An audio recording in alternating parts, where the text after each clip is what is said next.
Hey there, it's Olivia Savannah here from Olivia's Catastrophe, and today I'm here to give you a recent reading wrap up. I've got a load of books here to talk about, and so let's get right down to it. I've got content warnings in the description box down below if that's something you may need. And without further ado, let's get down to the books.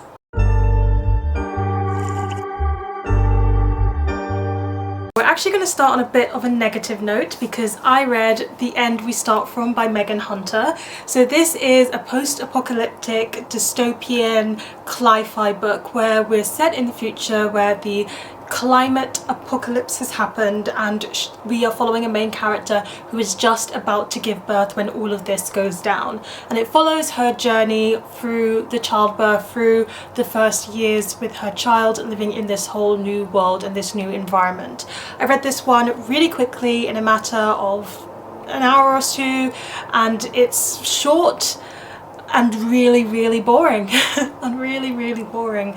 I just don't understand what makes this book unique whatsoever. I think what's supposed to make it unique is the fact that it's a dystopian world but she's pregnant and she has a child, but I feel like books like Bird Box have done that significantly better, and also like Not Alone by Sarah K. Jackson had the same thing going on. So it's not a new narrative to me of someone who's a new mother in a dystopian world. There wasn't enough world building to solidify how the world had changed from the climate happening, and the writing style was very stripped back and very emotionally detached, so I just couldn't latch into the story. I couldn't dig into it the way that I wanted to, and it's such a shame because I read The Harpy by this author and it went for something strange and eerie and just a slightly odd angle on the story, but this was so bland and overdone, and I've just read books like this before that have done the job so much better. So unfortunately this was a very big disappointment to me, and as I was reading I was like, am I missing something? Because I know so many people have read this book and loved it and it's got a whole film adaptation, but I just had zero interest, so it was a little bit a waste of my time. I then buddy read The Island of Doctor Moreau by H.G. Wells with my friend Abby from Abbey of Pelennor, and this is a short sci-fi classic, and in this one you're sent to, or our main character ends up on the island of Dr. Moreau, and Dr. Moreau is conducting experiments, and these experiments have to do with the animals on the island. So the massive content warning for this one, as you can predict from that synopsis I just gave you, no spoilers here, is animal experimentation, and if you don't want to read about that I would not recommend reading this book in particular. I had mixed feelings about this one because of the fact that it's a classic. You've got to suspend your disbelief quite a bit. You can imagine why they would think this science is plausible back then and that this could be a possibility, and it just, we know that the way that Dr. Moreau is doing things, it just wouldn't be possible anymore. But if you can suspend your disbelief for that, it's actually quite a fascinating look at how humans differ from animals, where our consciousness comes from, where our thoughts and our smarts comes from.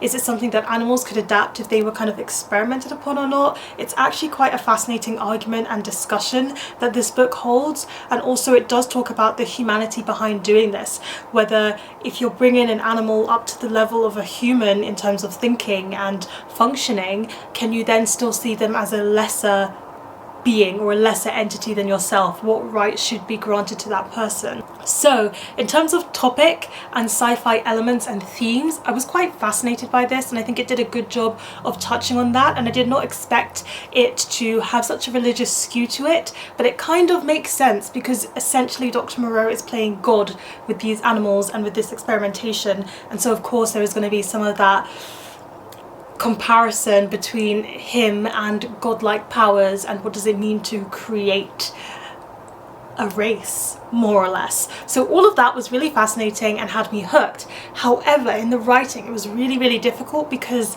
it's quite a bit racist. There's no way to put it. It's quite ableist, it's quite racist, not only in the terms of like black people but also towards indigenous communities, because the way that they describe these experiments when they're finished are comparing it to disabled people or comparing it to indigenous or black people. The language there is really borderline. So if you don't want to read things that feel a bit disgusting to read by the way that they describe the creations that are formed from this experimentation, this might not be the book for you. And there are quite a few times where I had the ick and I was like, actually, do I really want to be reading this book? Because the racism was within the writing. From the research that I did around H.G. Wells, it doesn't seem like he carries those thoughts himself, but it's really hard for me to determine, and so it was a tricky one reading this. So I had a good experience, but also I had some limits to my enjoyment, and so in the end I felt quite torn about this classic. I then read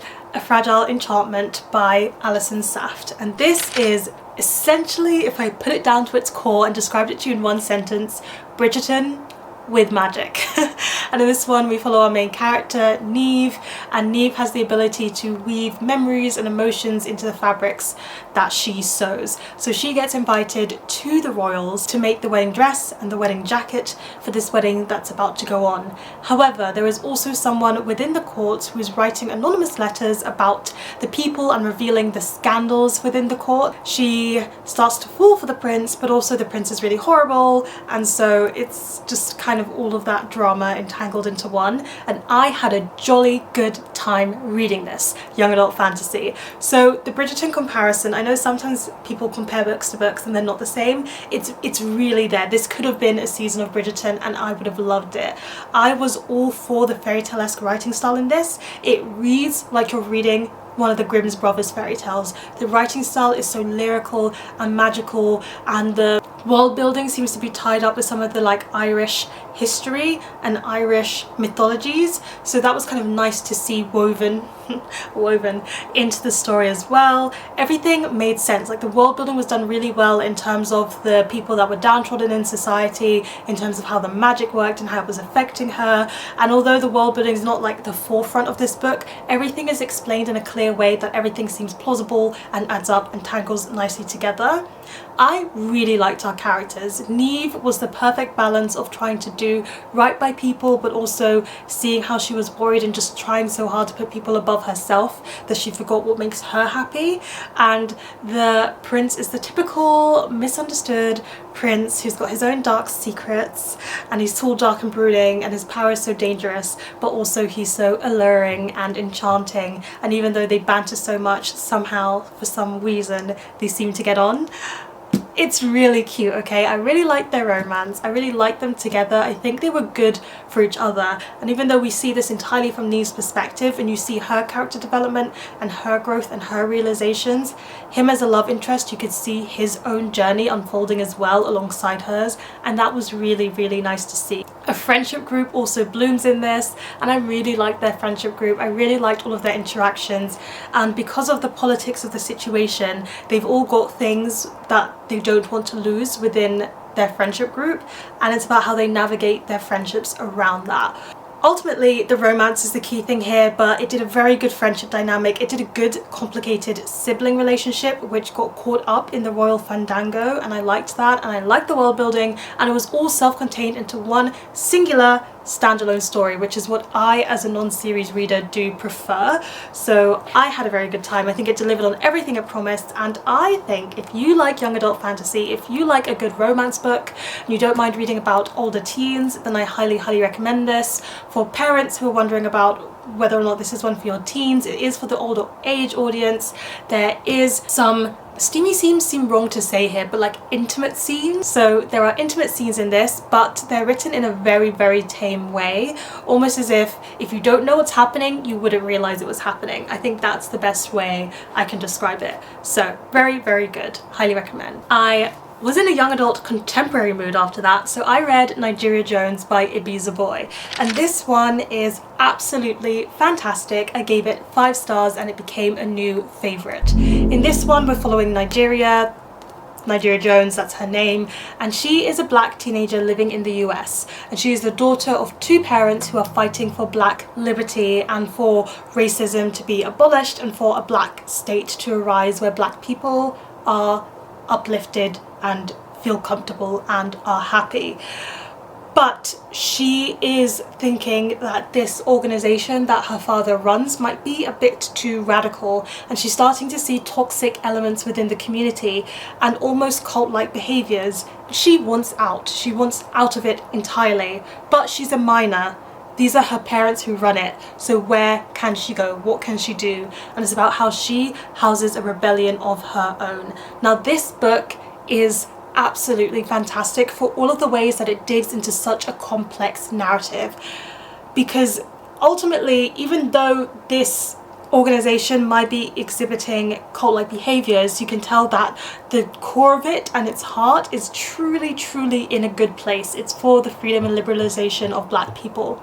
Now, I think a lot of the books that I've seen that focus on cults, if you dig deep to its core, it's still trouble. It's just toxic all the way through. But in this one, you can see the good that they are actually doing. And so it just makes your whole discussion of what is too much in terms of the fight for freedom and what is too little, and where do you draw the line between what you should be fighting for and who you are fighting against. It really digs in deep with its claws into that discussion, into the complexity, and into making me question my own values of where I would draw the line personally and where she should as a teenager. And especially as it's kind of tied in with her family, where do you draw the line between those you love and what you think is the right thing to do? Those are such big questionings to be reckoning with as a teenager, as she is in this book, but I appreciated that this author really went there and did it, and I think handled it expertly. I think there was nothing that Zoboi touched on that I don't think a teenager could handle, and yet it was having me as an adult reading this thinking about and trying to understand where my own boundaries lie on the subject matter. That said, these are also teenagers and they are going to be as messy as teenagers can be. While Nigeria is trying to do the right thing, she by no means does it in a straightforward manner, and I appreciated seeing the kind of backward steps that she takes, the forward steps that she takes, the toes that she steps on along the way. And as well as that, she kind of has two love interests, one of which is a Black person within the organization and one of which is a white person outside of the organization, and the romance is not detached from the narrative of the liberty fighting for rebellion themes, because ultimately she's wondering, do I actually fancy these people, or do I feel like I need to fancy one over the other because of the fact that one stands for a very different part of her journey, and she has to reckon with and understand where she lies on that as well. The secondary characters in this all kind of have their own journey and their own traumas that they are working through and trying to figure out as our main character is figuring out her own, and I just absolutely loved it. The representation was great. It talks about feminism, it talks about race, but it also talks about parenthood, and another theme that I really like, and I think the largest theme that I would give this one is identity. And Nigeria Jones is figuring out her identity in very unique circumstances, and it was just handled magnificently. So well written. I think Zoboi is one of those authors who I've read several books by right now, and I still feel like she is underrated. She is one of our young adult author greats, and more people need to be reading her books. I then read another fantastic young adult contemporary book, and that is Sing If You Can't Dance by Alexia Casale, and I gave this book 5 stars. It was a new favourite and it was the best book that I read in this period. So in this one we're following our main character, and she wants to be a dancer, but when she's dancing on stage she suddenly collapses, and after that her life is forever changed. She cannot have a diagnosis because they're still trying to work through that and work out what her diagnosis would be exactly, but she does have a disability, and that disability involves a lot of different things such as chronic fatigue, such as emotional swings, but also blood sugar plunges, and the fact that her bones dislocate very easily. She could yawn and then her jaw dislocates. She could shake your hand and then her fingers would dislocate. So that is everything that she suddenly has to deal with, as well as the big reckoning of the fact that she wanted to be a dancer when she grows up, and now that life, that avenue is completely closed off to her. I loved it. I loved following Ven. She is a horrible main character in the very best way that I can say this. She's grumpy, she's upset, and she is bossy, but at the same time you've got to give her so much grace because she's going through a life-changing occurrence while being a teenager, while dealing with puberty, while knowing that her job channel that she was heading towards is now forever kind of cut off from her, and she needs to grieve that and she needs to work through that. But I loved how she was still genuinely a nice character to follow, and you've just got to get over those first few chapters where you might be like, oh, she's so horrible, to find out what she is really like at the core. As well as this book does have a plot, as well as her working through her identity and her shifting perceptions of herself, because a new boy shows up at school and he's got scars all along one side of his face, and she kind of interacts with him, and it's like the new boy starts at school plot that we've all heard before, but it's done in such an interesting way and a unique way way because it has the disability aspect added onto it. Now, I've read a lot of books about someone who is newly disabled, and I think a lot of them often fall into a sense of self-loathing, which can occur when you are suddenly disabled and you're in a new body and your body is working differently from the way it did. Of course, there's that period where you're grieving your past self and the life that you'd planned to have for yourself, but sometimes it can err into the self-loathing. And what I really found so refreshing with this book is that in no point does she hate herself or feel self-loathing towards herself for the fact that she's in a disabled body. All of her tension and dislike and annoyance is coming from the fact that she just has to redirect her path, and also that people are not on board with it or people are not understanding her, and there are things that she has to get used to. She needs to learn how to accept help and she needs to learn how to accept aids, but none of that is turned on to who she is fundamentally as a person, and I found that quite revolutionary and touching. There were a lot of storylines here that really struck very true to my own personal experience as living with someone who is disabled, but also who went through the process of having more ability and then slowly losing some of that ability, and seeing the relationship between Ven and her best friend and their conversations and their highs and their lows and their struggles, and that struck so true that it made me a little bit of an emotional mess. I don't really cry when I read books, but the end of this book had me doing something that I call internally crying. I was internally sobbing my eyes out at the end. And I'm not saying this as a spoiler, it's not even because anything particularly sad happens, it's just where she is at the end of the book is such a beautiful moment and a beautiful place, and it ripped my heart into shreds. I was an emotional mess over a book about teenagers. Another thing that I really liked about this book is that the parents are so good. The parents are so lovely in this. They are there and they are supporting her every single step of the way, but also they know when to pull back. They also know that yes, she may be disabled, but she is still a teenager. They know when to discipline, they know when to draw the line, they know when to be there for her.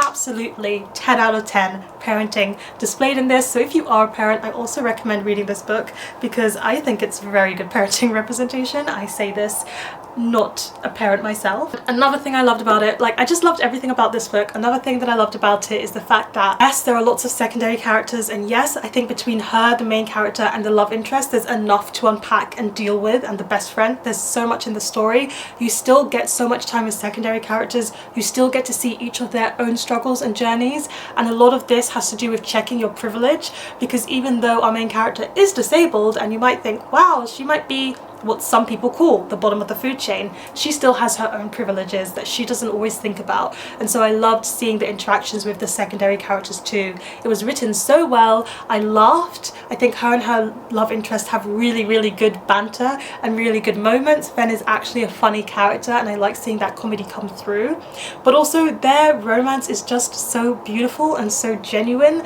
because they work through a lot of things to get to where they get at the end, and there's so much about their journey which is about accommodating for their disabilities as well as like accommodating for the emotions that they need to work through to get there, as all teenagers do. And I really liked seeing them together, and I shipped it so hard. If this is not on my best books of the year list at the end of this year, then that would be astonishing because this was sublime. Hands down, fantastic. So I've got 3 books that I read in this period of time which I will not be wrapping up for you. Something new that I'm doing is I'm wrapping up a few books exclusively over on my Patreon. If you're wondering why that is, it's either to do with the fact that I am working on these books, or they are books that I'm just not comfortable digging into on a public platform for whatever reason.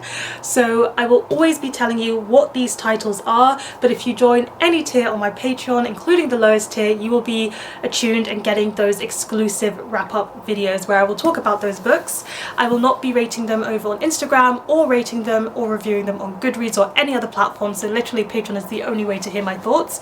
But if you are curious for my thoughts on Swordcatcher by Cassandra Clare, or for my thoughts on In the Lives of Puppets by TJ Klune, and lastly for my thoughts on Scarlet by Genevieve Cogman, then you need to be subscribed to my Patreon, but I'm just going to mention it there. And thank you to everyone who has signed up to my Patreon either recently or have been around for a year. I love it. It is great and it is such a big way to support me and I really, really appreciate it. But this wrap up is also not over because I have been reading my way through Sarah Simone's backlist because I've been having such a good time with her books. So I've got 4 of her books that I'm going to wrap up for you here, and I'm going to start with the Misadventures series.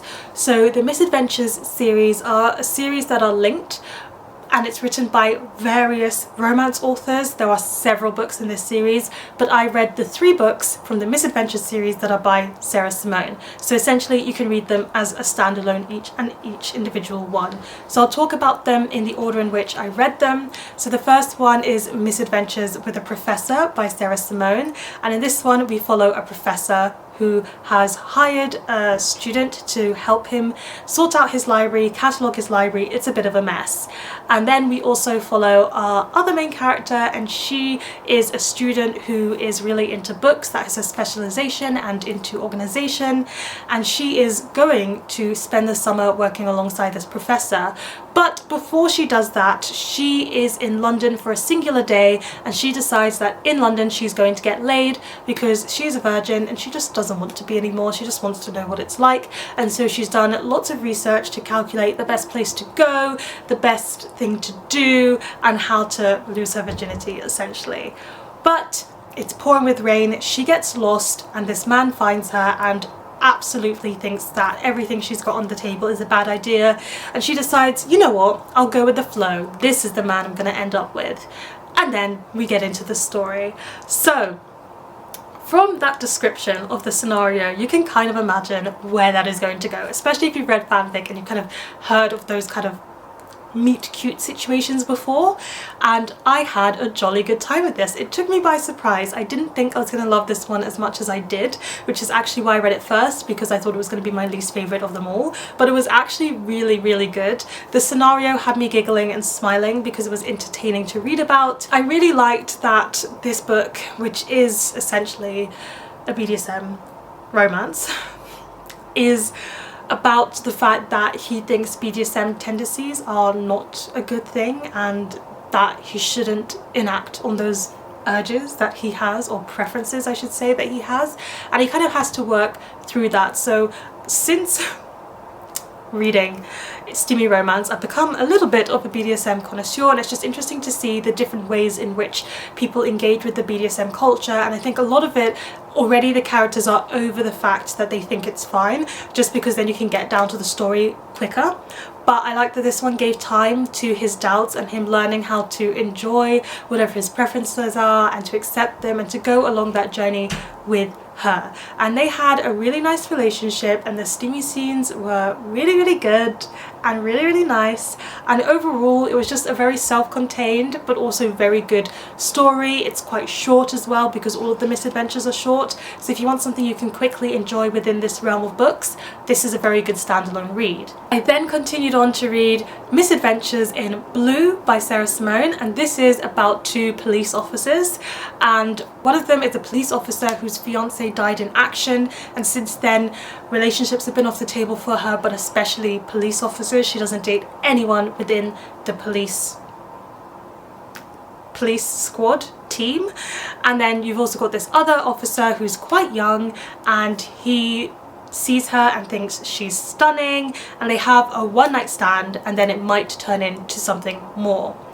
Sarah Simone loves a good age gap, so just be aware that this is an age gap romance, but all of the Sarah Simone I've read so far with age gap, it's always been that the man is significantly older than the woman. But in this one, the woman is significantly older than the man, and I kind of really liked that reversal of her usual trope and how that differed the conversations that they were having around age. No one is underage, please rest assured about that, but this is also about working through your grief and learning to open up to somebody new. And even though the fact that her fiance died quite a while ago, she still is carrying a lot of that grief within her, and especially in terms of her view on relationships. And so it was kind of nice to see her work through grief. Grief is one of the themes that I really appreciate reading about, and joy seems like the weird or wrong sentiment. So getting to see that coupled with the age gap situation, coupled with the steaminess of the scenes, was really, really nice. This is BDSM in sense of the command practice, and also in the sense of the roles within bed play, and also the sense of pain being mixed with pleasure. That's what I'll say. And it was really good again. It was really, really good. I would read a full-length novel about these characters because I really, really liked the characters. At first I was thinking it was purely just attraction between them, physical, and I guess that's where it starts with the one night stand, but you can see how they take the time to really get to know each other and to really like care about each other, and boundaries is a really important thing for them, and I kind of liked seeing them test each other's boundaries, see where they are, see how they can grow within them.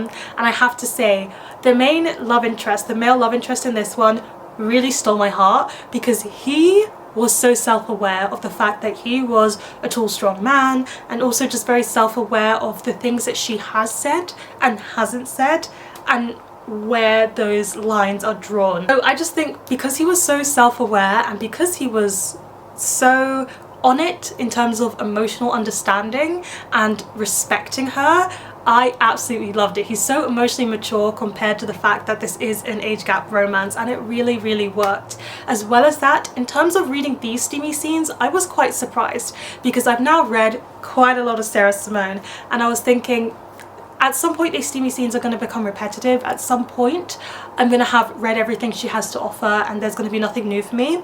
But in these steamy scenes she brought new things to the table that I haven't seen her done before, and they were done very well, and so I had another jolly good time. And so I loved this one so much I had to give it 5 stars, and it became a new favourite. I then went on to read the last Sarah Simone book in the Misadventures series, which is Misadventures of a Curvy Girl.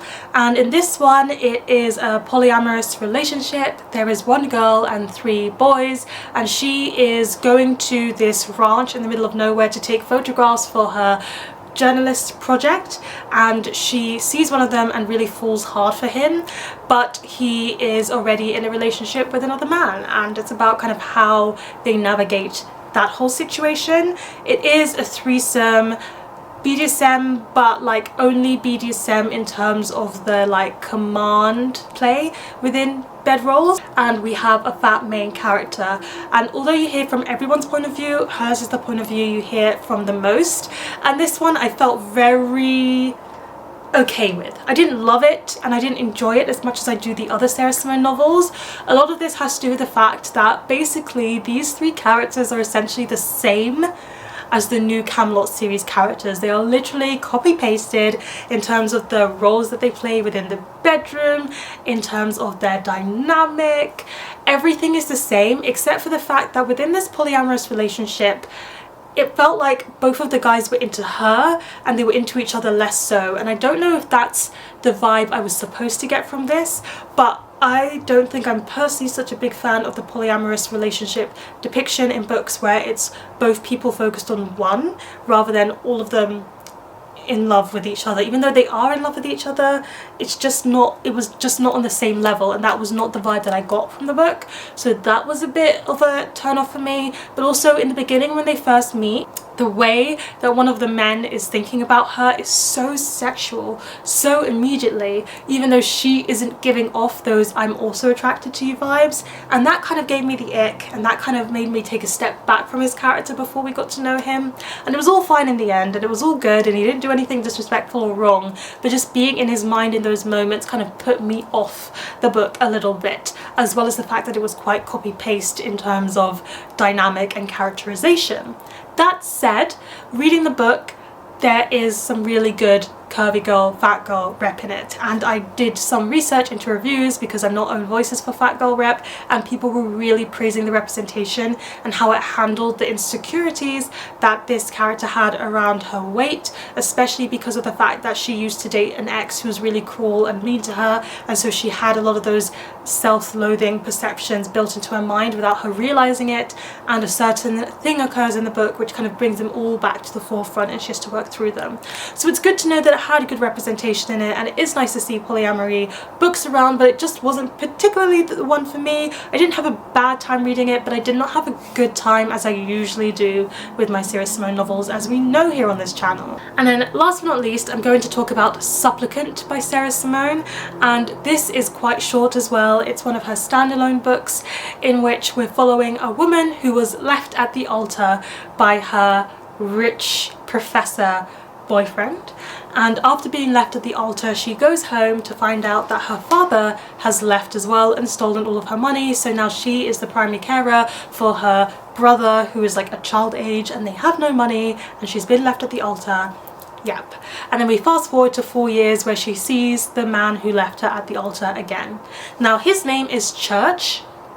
Yeah, his name is Church. Let's take a moment to sink in with that. I don't love the name, it gives me the cringe, but this book was actually really good, and I gave it 5 stars, and it became a new favourite. Even though it was so short, this one just got to me so much because Church was so lovely. Church was so lovely. If you are someone who enjoys those moments where the man has done something wrong and they have to grovel and they have to respect the fact that they might never get back with the girl that they love again, and that they are in the wrong and they've acted selfishly and they just have to grovel, you're gonna enjoy this book, because basically that's his emotions throughout the whole thing. The whole thing, he's groveling and atoning for the wrong that he's done, while also thinking, I don't deserve to be back with her and I never will be back with her.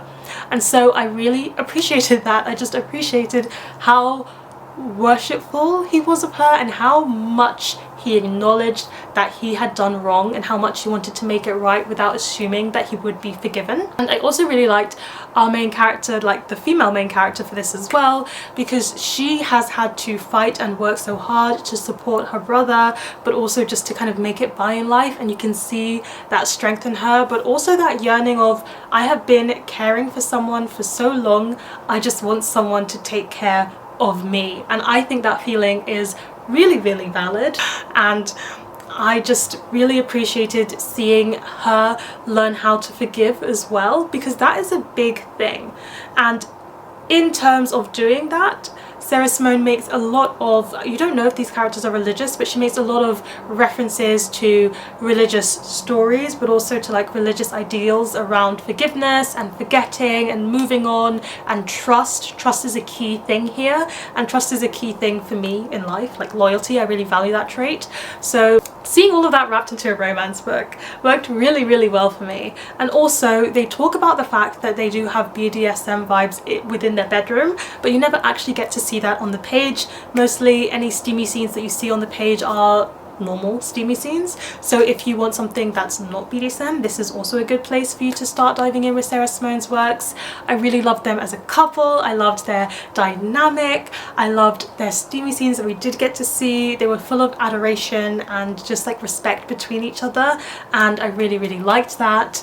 And also all of the moments that I liked the most about this were the ones that were not steamy, because they had so much chemistry outside of the bedroom, and their interactions outside of the bedroom were just so genuine and so sweet and so lovely that I had a very good time reading this. I definitely gave it 5 stars. I definitely loved it, and although I initially went into it because it was called Supplicant and from this cover I thought it might be about vampires, reader, it was not about vampires. It was still a jolly good time, and that is where I'm gonna end this recent reading wrap up. Thank you for coming along with me on this journey once again as I raved about Sarah Simone. I probably will again. Please let me know in the comment section down below what was the last book that you read and really enjoyed. Give this video a thumbs up if you enjoyed it, hit that subscribe button if you want to see more, and don't forget to hit that notification bell to be updated every time I have a new video. And you know what they say, onwards and upwards.